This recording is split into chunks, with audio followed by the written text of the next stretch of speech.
What if Izuku Midoriya, the boy once destined to inherit the power of One for All, was born with a quirk that made him a force of nature from the very beginning? Imagine Deku with an overpowered Sand Quirk, reminiscent to Gaara's deadly control over sand from Naruto. How would this drastically change and alter his journey throughout the entirety of UA High and beyond? Would he still be the same selfless hero that we know, or would his immense power lead him on a darker path? Let's dive into it. Alright, so, in this alternate reality, Deku was born with a quirk called Sand Demon. With this power, he can manipulate and generate massive amounts of sand, control its density, and even create constructs like walls, spears, tendrils, and so much more. His sand can form both in offensive and defensive structures, and the closer he is to the ground, the stronger that it becomes. Over time, Deku learns to enhance his sand with materials, minerals, and making it almost like a razor sharp, nearly indestructible object. Even as a child, his quirk really would just honestly act off instinct. Whenever Deku feels like he's in danger, the sand automatically wraps around him to protect him. It's a subconscious defense mechanism that he just automatically integrated, just cause obviously, as I said, this is going to be a very similar kind of quirk to what Gaara's abilities from Naruto are. As you could imagine, this would make him nearly untouchable. However, this quirk also does come with the darker side. The more enraged he becomes, the more ruthless and unstable the quirk and the entirety of the sand at his control becomes, reflecting his inner turmoil. Whenever he's pushed too far, the Deku's sand manifests into violent maelstroms of absolute just chaos driven by his subconscious emotions. So he would quite literally have to spend a good long time just actively maintaining his emotions just so everything doesn't go to absolute ruins for him. And as time goes along, obviously we know Deku eventually gets in and goes to the same high school and goes through all the same kind of life situations, even leading to the same middle school where the teacher's just kind of giving up on all of those papers and telling everybody in being coming like, we all know you guys want to be heroes. We all know exactly what you're going to be doing. So let's just get this over, telling that Deku and Bakugo both want to go into the entirety of that UA track. And obviously, this time, there's not going to be anybody laughing about the fact that Deku wants to go to UA. He is quite possibly one of the strongest, he's quite easily the strongest person. Let me not even try downplaying it. The strongest person in the entirety of the class, and everybody knows that his sand is absolutely overpowered in the way that it protects him and the way that he can use it. So there's just a very big notice that everyone knows that Deku should and probably is going to make it into UA, and Bakugo's obviously still the same Bakugo, so he's still going to make it in like that way too. So there isn't that much of a big problem with Deku getting bullied. None of that's happening anymore. No need for it. Deku would still leave school, and this time it would still go the same way, just because like probably just his normal path to going to home anyways, and he makes it all the way over there. The sludge villain still attacks him, and we still see that entire like little debacle in the beginning just with the sludge villain incident just now. As soon as the sludge villain even tries getting anywhere near Deku, the sand is so immediate to protect him and just wrap around him. As soon as Deku even senses a signature scent of fear, sand just automatically in customs and like encircles Deku to the point that the sludge villain isn't even able to get anywhere near him, as the sand just starts completely decimating the sludge villain to a perfect degree. I mean, to an absolute perfect degree. And obviously, this would lead to All Might's offer and the One for All temptation, because after witnessing Deku's raw talent and, heroic spirit, because we're just going to kind of skip to after the sludge villain ends up eventually, being dropped from All Might, just because we'll just say a situation where All Might still ends up dropping, it happens, and Deku still ends up saving Bakugo again. We see All Might have that, full seeing.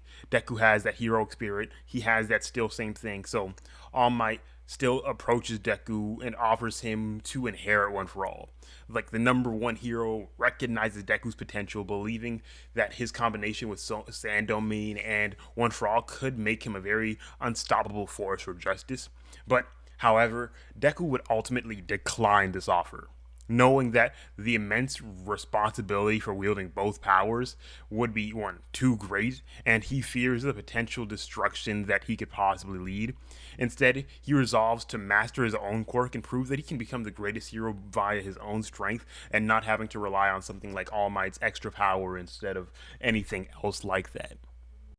Skipping forward to the UA entrance exam, like during this, Deku is a walking storm. Obviously, Deku's still going to be fairly decently smart just because I'm going to still have it be Deku as the character, so the written part is still as easy as it normally would be.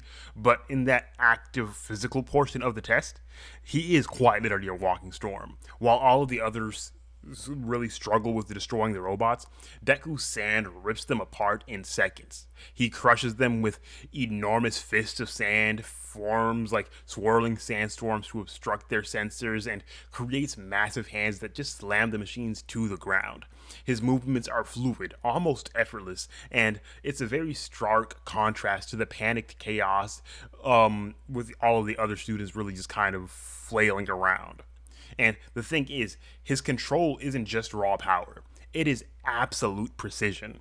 When Uraraka is in danger, Deku uses his quirk to lift her above, like from the battlefield, like moving all of the rubble off of her, easily just being able to protect her, and still being able to take down the zero pointer just by gathering up a large amount of sand, just using the destroyed robots and kind of like the dust that they've left around to absolutely just punch a hole straight through the zero pointer, just showcasing his power even more.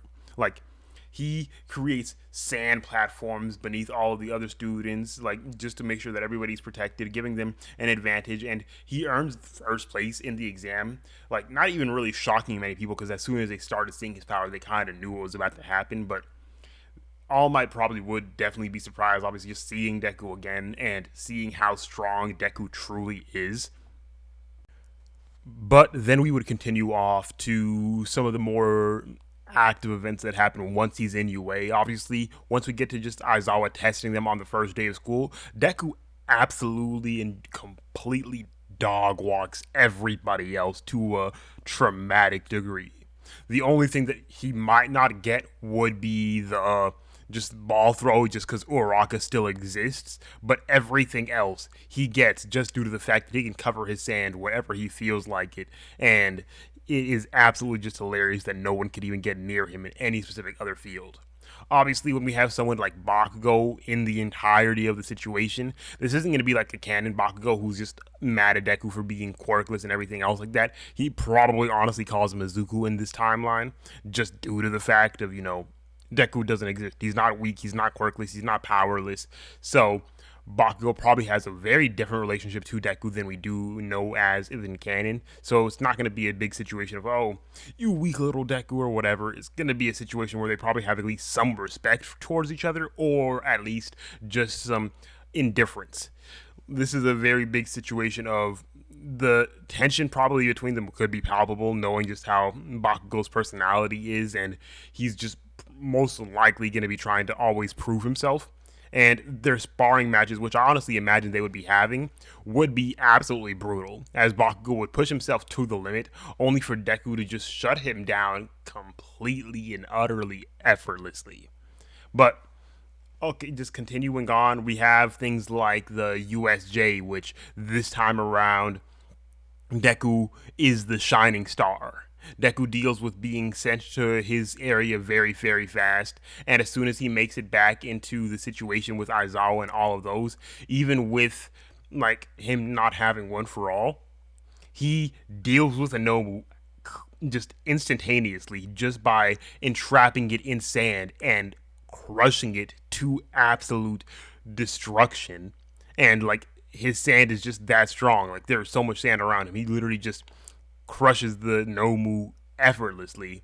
And that obviously creases Shigaraki's plans instantaneously. He leaves without just doing anything and just obviously still going off about the fact that they're cheating. All Might doesn't really even show up, and by the time he does, it's already too late. And if we're talking about who would get one for all in this timeline, I usually don't like to, but we could easily just say he just gives it to Mirio as he was planning to, and the situation with that just continues off how it was supposed to if Deku didn't get one for all in canon anyways. But after all of those things, we have like just like kind of going back and forth in the timeline. We have things like their little hero, like not even like just like the hero little test that All Might conducts with all their hero suits. This would be a very big wash for Deku. Like no matter what side Deku is on, him just being as who he is really just starts cleaning up the floor with basically anybody around, especially with any debris that just comes around. He's just going to absolutely have a field day with everybody. And when we have things like the UA Sports Festival, Deku would end up winning almost every event that he's like participates in just due to the fact of like with the first event, he is going to be easily able to outspeed everybody else just by using the sand on his feet to propel him however fast he needs to go. Faster than, at least as fast as Bakugo and Todoroki, and probably well faster than any of them anyways. And for the second event, after him winning the first one, nobody can get to him when he's using his just sand domain in the first place. So if he has the headband on his head, there's a 0% possibility he will literally just have him and his entire team in the exact same spot, sand covering them, and nobody is going to be able to even touch them the entire time. So they're all going to be focusing on everybody else, causing Deku to win the first and second events. And when it comes to the one versus ones and like the entire tournament fighting style, Deku is literally leagues and classes above everybody else when it comes to just quirk experience and quirk strength, that him absolutely destroying and demolishing everybody else is just a natural given. Now, skipping ahead even a little farther, we eventually have to talk about one of the more important fights that we would see in the entire My Hero story, which is just the fight against Stain. And this fight against Stain would take a very darker turn because when Ida is in danger, Deku's emotions obviously would spike, and the sand would probably grow violent and ruthless. Instead of simply immobilizing Stain, Deku would honestly accidentally trap him and suffocate him in something like sand prison, squeezing him tighter and tighter. Like the jagged grains of like would really just scrape against Stain's skin, making him bleed, and it makes Todoroki's intervention to like stop Deku from going too far the only thing that keeps Stain alive. Stain would probably be coughing violently as the sand recedes, like and Todoroki placing his hand on Deku's shoulder as Deku's hands are trembling and his breathing is absolutely ragged. Because for the first time, Deku would realize the terrifying potential of his quirk, and he begins to fear his own power, questioning whether he could truly remain a hero if he's destined to become some kind of monster with the way that his quirk likes to just protect him so completely. But like obviously that is gonna be something that he would have to work on by himself, or at least work on with specifically the rest of his UA schoolmates in trying to grow and better in himself. But then again, this isn't like a very deep dive video trying to get into all the nitty gritty on how his character would change and his character would develop. This is more just like a quick little rundown on how I think the story would change. So we'll just kind of continue, keep everything going, and we're just gonna go and skip straight to like the provisional hero license exam, and we'll probably might go back and forth in the timeline a little bit, so just because I do not always remember the exact order of timeline events with my hero. Don't blame me, sue me. But if we just go talk about the provisional hero license, like during this exact exam, Deku's mastery over his quirk reaches absolutely new levels. While the other students focus on direct attacks, Deku uses sand to strategically create mirages of swirling sand to confuse his opponents and gathering quick stand straps to absolutely immobilize them. And when the exam switched to the rescue phase, Deku forms a floating sand platform to safely elevate civilians, showing the incredible control and creativity that he has. And his performance is so outstanding that the examiners would honestly probably view him as a top pro hero right there. And we already know, like even any heroes and like any person that hasn't seen Deku in action already would already know that Deku is going to be an absolute powerhouse once he becomes a hero, because not anybody has been able to be shown to stop him in very many ways just due to that singular fact. Like Deku quite literally can't get touched, and he has yet to ever actively be hit even by any of the strongest attacks. You can't get close to Deku just due to the fact that his sand basically automatically protects him no matter what. It's more like its own entity that just protects him even when he doesn't know he needs protecting. It's quite literally akin to, like, let's just say a spider sense. It feels the danger for him and it protects him even if it's like something coming from behind him. It automatically is right there before the danger can hit Deku, just as a protective countermeasure against him. As so, we would just have that being a very big factor of why a lot of these heroes are just very, very waiting for Deku to become a full licensed hero because they already know he's destined for great things. But continuing on and just keep it moving the story forward, we would eventually have to talk about one of the more interesting villains that I actively do like in the show, which would just be the fight between Deku and Overhaul. Because when Eri is in danger during the fight against Overhaul, Deku's emotions again would reach their peak.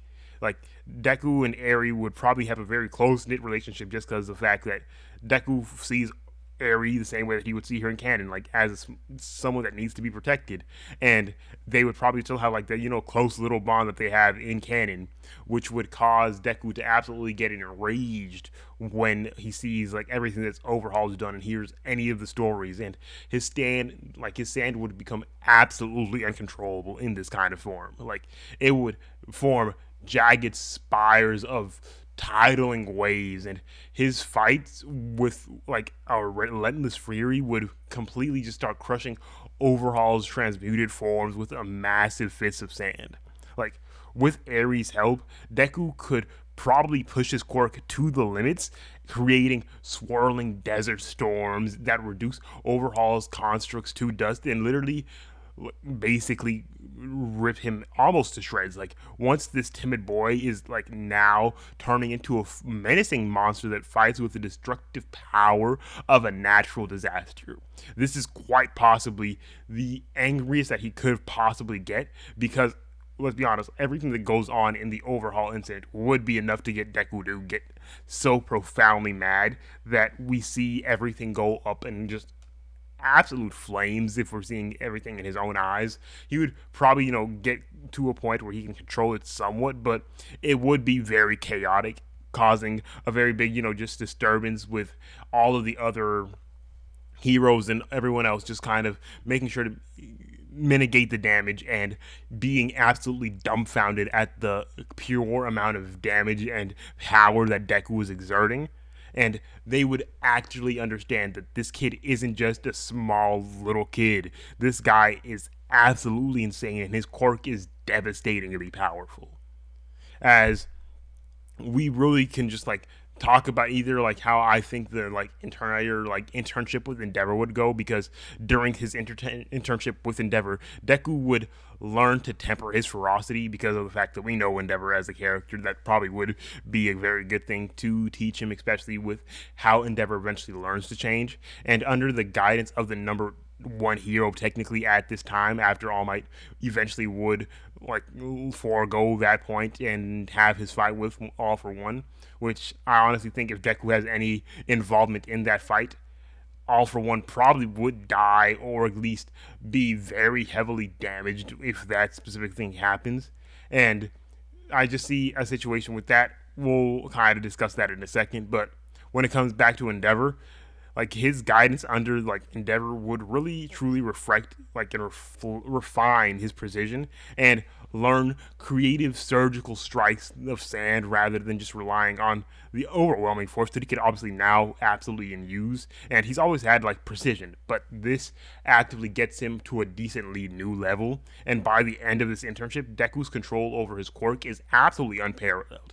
He can summon towering sand guardians to fight alongside him, or just form minuscule needle-like projectiles from pinpoint attacks, and his finesse would just make him even more deadlier. But the last thing that I honestly have to talk about would just be that final battle between Deku and Shigaraki. Like, in this final battle against Shigaraki, there are so many things that could possibly happen. Deku's no longer and would no longer be that same hopeful boy. He would like know exactly what kind of world this truly is. He's seen a lot of things, especially just like in his decent interactions with Shigaraki in any of the stories so far, and his sand would probably literally rise like a tsunami, shielding civilians, crushing Nomus, clashing with Shigaraki's decay and immense power, especially if this is after Shigaraki has gotten all for one. And with his immense power, Deku would quite literally stand as a one-man force of nature that is literally not being able to be stopped by anybody. The battlefield would be reduced to rubble, and this literally just like almost a swirling dust, and even Shigaraki, with his destructive touch, would struggle and probably not even get, not even probably, would not get anywhere near to be overcoming Deku's overwhelming, relentless onslaught. Deku would possibly and just quite literally be standing in the aftermath. The city, or at least the area that they were fighting in, reduced and literally to covered in sand ruins, and his highs would be dull and exhaustion. Heroes and civilians alike would stare at him with a mixture of awe and fear because they truly see how big of a problem this guy could be if he was ever to turn bad, and all of the possibilities in general. Obviously, they know he's on the good side, especially with all of the heroes and that have died, like all of the chaos that has gone around throughout any of the wars or any of the fights that possibly could have happened.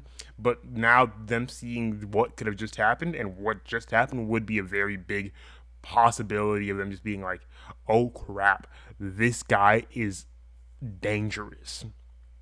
But however, obviously, victory does come at a cost. The line between hero and monster probably would most likely begin to blur, and with such overwhelming strength, Deku walks a very dangerous path.